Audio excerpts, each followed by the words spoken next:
This program is made possible by generous gifts from the Louise A. Tarbell Foundation, the E.L. Cord Foundation, Nancy and Martin Cohen, Nancy and Brian Kennedy, Susan and Bill Pereira, Reno Orthopedic Clinic, and VIA, Volunteers in Art. Additional support for this program provided by these funders. William L. Pereira's architectural career spans 20th century American architectural history with a remarkable degree of precision. And yet, his name and work have been largely dismissed, forgotten, or overlooked in architectural history narratives of American modern architecture. Pereira and the dynamic firms he led designed and built more than 400 projects around the world over the 50 years of his career. His base in California became a veritable laboratory of architectural ideas, formal and structural gestures governed by experiments in material and function, made possible by the promise of modern architecture.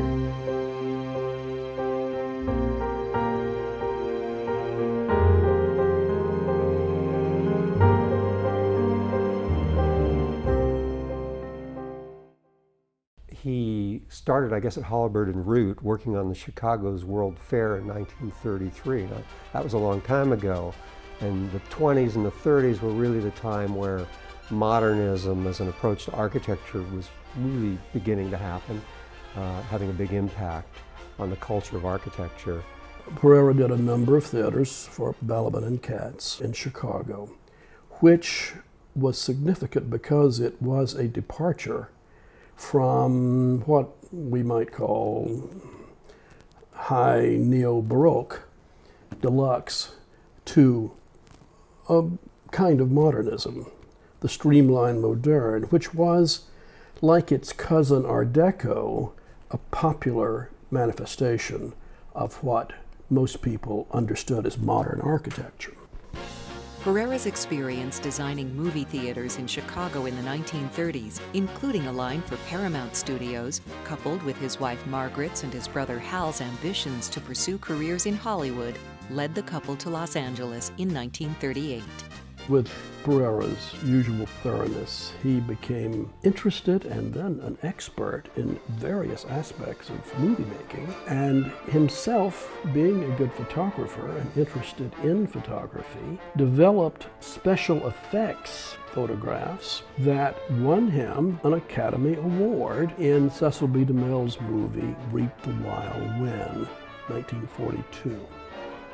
He was very dignified, very handsome, had a big command and presence, but it took some time being here for me to understand kind of the effect and the impact and how broad it was that he'd had on Los Angeles, really, in the state of California, in the West, and kind of the vision of the West.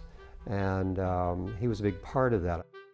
In 1950, Pereira wrote to his friend and former architecture school classmate Charles Luckman, inviting Luckman to join him in an architectural partnership in Los Angeles. Luckman, who had recently left his position as CEO with the Lever Brothers Corporation, accepted. Pereira and Luckman built one of the largest architectural firms in California, employing nearly 400 people. Together, they planned, designed, and built some of Southern California's most iconic buildings and places. The public perception of what happened was that Pereira continued to be primarily the design partner, or the partner in charge of design, directing other designers. And Luckman, with a keen interest in design, was more the organization man, the promoter, the financier, the man who really worked with clients in understanding the commissions, the needs of the clients. And it seemed to be really a good symbiotic relationship.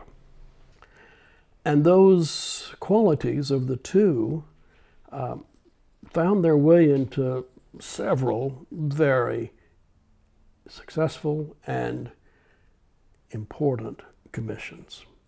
His house on Rossmore, which hasn't largely been talked much about, was an extremely modern, international style building, like we could see many houses perhaps of the period, but it was fully furnished in other kinds of finishes that you'd see in Hollywood, but you might not see in New York or other locations. It would have shag carpet, it would have objects from trips. It would have mood lighting, it would have lamps, it would have sculpture, classical sculpture in a modern building. So it was open-ended and diverse. It wasn't a manifesto about modernism. It was actually a basis for describing a quality of life. Some of the early work is very idiosyncratic, very tight, very specific.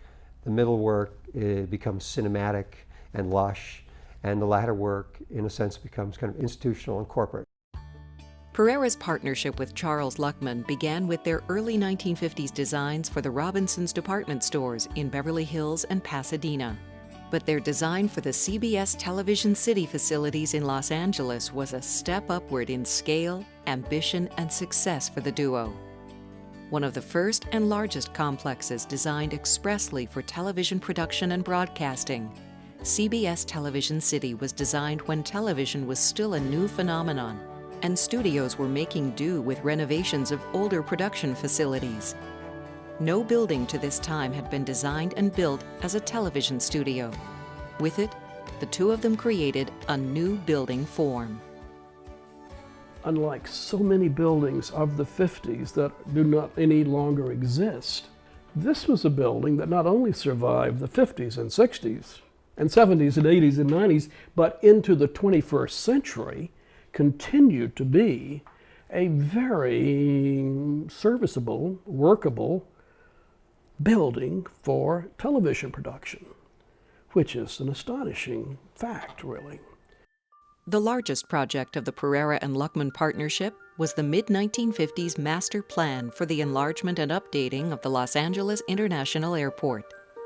His buildings often do live into the future successfully. It doesn't necessarily have anything to do with rational planning, and yet it does have to do with good design. I think specifically of the theme building at LAX. In a so-called joint venture with consulting architects Welton Beckett and Paul R. Williams, some 60 planners and architects from the Pereira and Luckman office worked exclusively on the LAX project for over 2 years. Pereira had his wonderful vision of this grand glass roof, this dome roof that really captured a vision that was inspiring for the future. It was filled with trees, it was filled with spaces that one could flow through and go out to the concourses, and it was marvelous. These terminals were, in the beginning, fairly straightforward reflections of mid-century modernist ideas of the late international style. Rather plain, rectilinear, and certainly much more sober than James Langenheim's original, rather grand scheme. So that in some ways, when the configuration of the airport was fairly much in place, the spirit of Langenheim's grand space was reified in a smaller form, miniaturized form, as the theme building, which is now, of course, one of the major icons in Los Angeles architecture and in airport architecture generally. That is a building of its time, of its place. It doesn't really have much of a function other than to create an identity. And it's just how successfully it has created that identity for LAX and for Los Angeles. That is, I think, part of Pereira's ability to build for the future. Pereira's plans and designs for LAX were oriented toward the future and toward rapidly changing technologies of the 20th century. His plans for future users' interaction with the airport as a built environment included the early adoption of moving sidewalks, but also predicted flight status change monitors, public address systems, and pre-tuned receivers that bear an uncanny resemblance to today's ubiquitous smartphones. Pereira separated the levels of traffic and the pedestrian, so that when you came into the center area, then you moved out to the concourses in a way that you were underground, and so you were separated from traffic. That's quite different than what we have today. So they had the foresight to understand the pedestrian circulation and how to separate those elements that has not been carried through today except in the bridges from the garages. At this point, CBS and LAX were only two of the dozens of important projects that this office did in their 8 years together in California and all over the world. They were so successful that after the first 5 years of this partnership, construction cost of their projects, Pereira and Luckman, had exceeded $1 billion. The importance of that work, though, the later Pereira work and the later Luckman work, still does not change my own personal view that the best work that William Pereira on the one hand and Charles Luckman on the other did in their entire lives and careers was during those 8 years when they were together. Because a symbiotic relationship developed. Despite their success, in 1958, for reasons known only to Pereira, he suggested to Luckman that they dissolve their partnership. And so the partnership ended. Luckman organized Charles Luckman Associates, Pereira organized William Pereira and Associates, and each continued to do important work. The reason why he was so successful in the planning area was this kind of academic approach that he took to the subject. I mean, he didn't know everything there was to know about urbanization and how cities evolved, and he maintained a huge library and a staff in his office that researched projects. If you were a planner and architect, you were always thinking about the future. Hordes of people moved to California in the late 40s and the 50s. They needed housing. Ultimately, they needed highways to get to their housing. Pereira and many other planners and architects of that time were a little bit concerned about some of that development. He had a very high sense of what architecture could do and should be doing, almost a missionary kind of zeal about design and planning in particular. And he sensed that Irvine, this new campus here in Irvine and the possibility of a community around it, was really the ideal canvas to create an entire new instant city. In the late 1950s, following the dissolution of the Pereira and Luckman partnership, the University of California Regents began the processes to expand the University of California system to a location in either Southeast Los Angeles or Orange County. They commissioned William Pereira to help identify a suitable site, and he selected one located on the historic Irvine Ranch. As a result of this initial planning study, Pereira later became the master architect of both the University of California Irvine campus and the city of Irvine. Pereira found the site and he had the vision to build a university here, but he was really interested in the idea and the importance of creating a sense of place for a new university.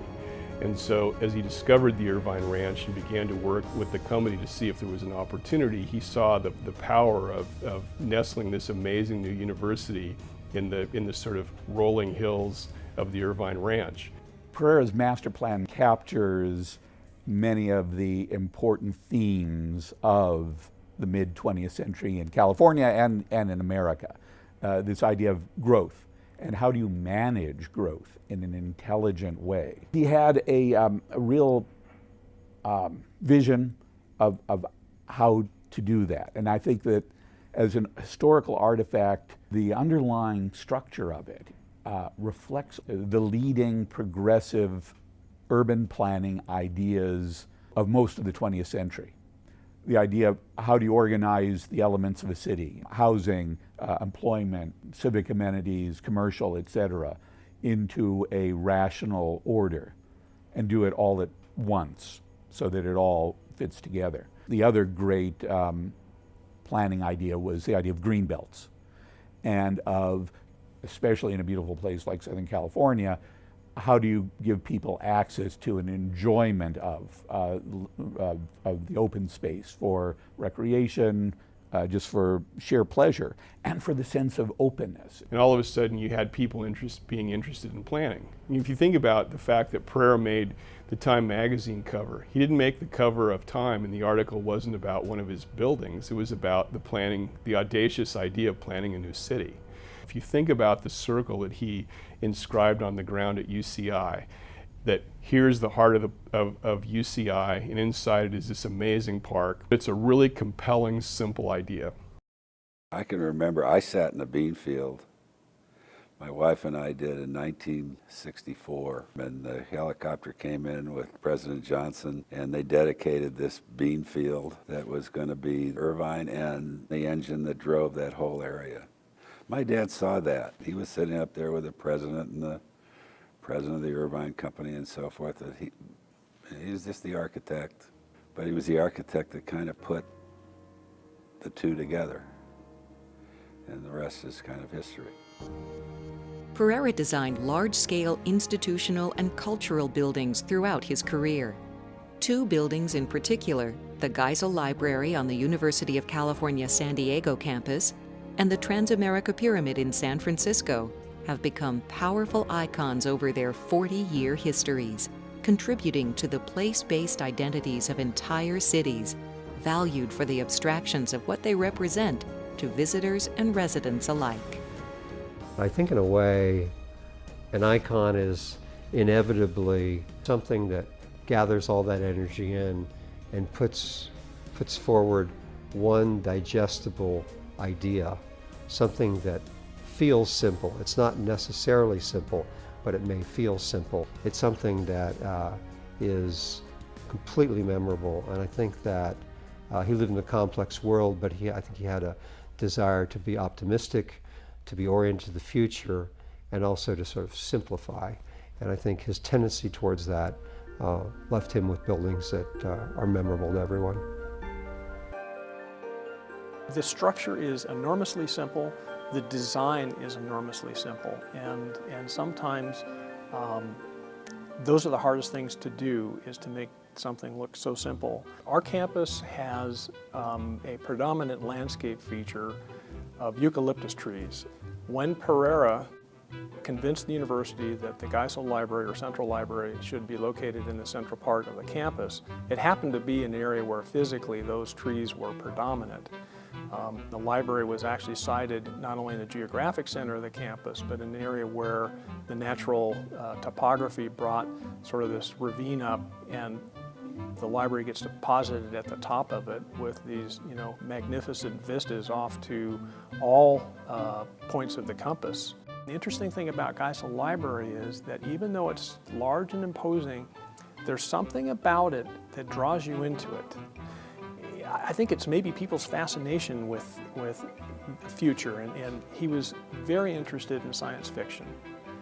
He was very much about the future.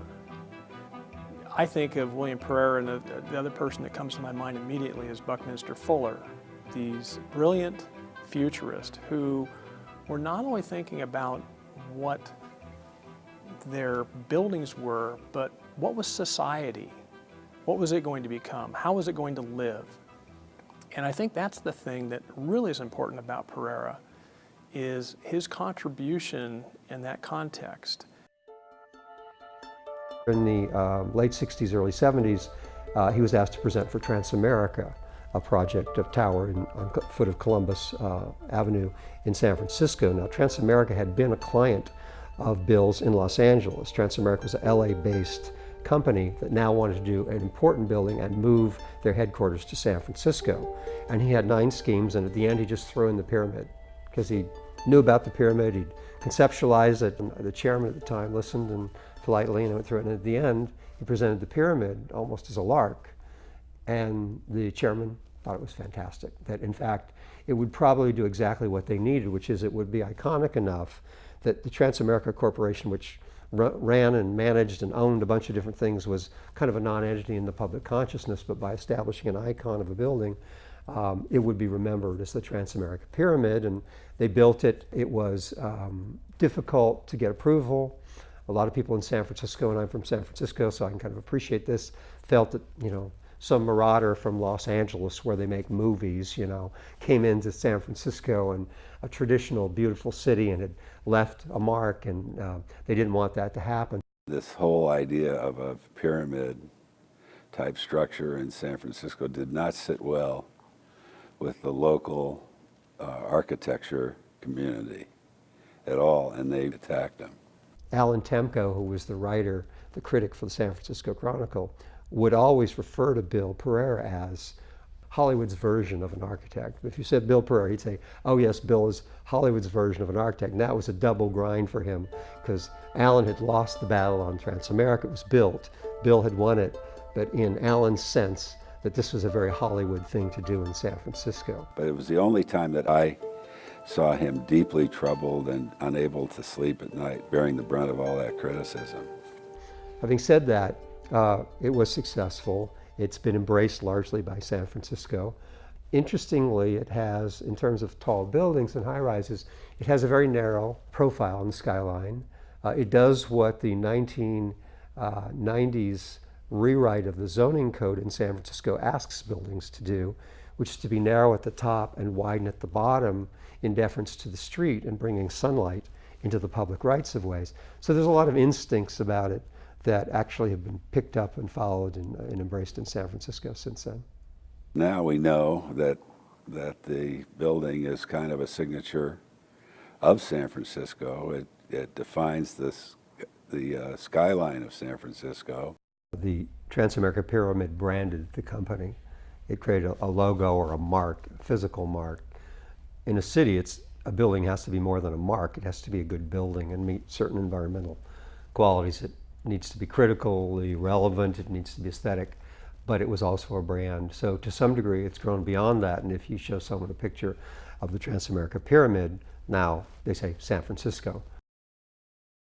Pereira's work has not been as well regarded historically as some of his contemporaries, in part because of real and perceived architectural mistakes, or even failures. Yet the historical record overlooks his contributions to 20th century architecture and planning. In places like Irvine, he was being very innovative at the time. You see him exploring the ideas of modernism, but taking them a little bit further for the time and place. But those innovations became less interesting to later historians and critics. So Pereira and a number of other good architects fell off the radar screen. Their buildings were denigrated. They were modern, but they were trying to humanize modernism with shapely forms, more ornamental features integrated into the structure. And that was all not acceptable to historians of the late 20th century. In this sort of our world of sound bites and one-liners, it's really easy to promote an object. Like, look at the Transamerica Tower, it's iconic. You look at the library in UC San Diego, it's iconic as well. So it's very easy to seize on those things and say, look at the work of Pereira. It's much more complex to say, this is a guy that basically helped plan and envision a new city, from 92,000 acre master plan for the ranch to a 1,000-acre university to buildings on the university. He was really comfortable in thinking at all those scales. He is less well regarded in the history of mid-century modernism than many of his contemporaries. And why? He did important work that should ultimately establish him and his reputation as being more consequential than it has seemed so far. It's only now that we're beginning to realize what he accomplished, why he accomplished it, how it solved problems that nobody else was really able to solve at that time. And I think that's one of the important contributions of Pereira to modern architecture. For more than 40 years, William Pereira's buildings have quietly consolidated power as visual symbols that have become powerful icons, associated not only with the brands of Fortune 500 companies, but with the place-based identities of cities like San Francisco. What resonates most in Pereira's work is an architectural point of view oriented toward time. In his far-reaching designs for the master plans of LAX, the University of California Irvine, and the Irvine Company, Pereira took the long view, implementing strategies for the built environment that were not intended to be completed for 50 years or more. Pereira designed plans for the flexible accommodation of future users' needs and uses. At the dawn of the jet age, he did not and could not possibly predict the exponential growth and changing needs of places like LAX. But to his credit, he did successfully anticipate enormous changes in culture, technology, and architecture in the 20th century.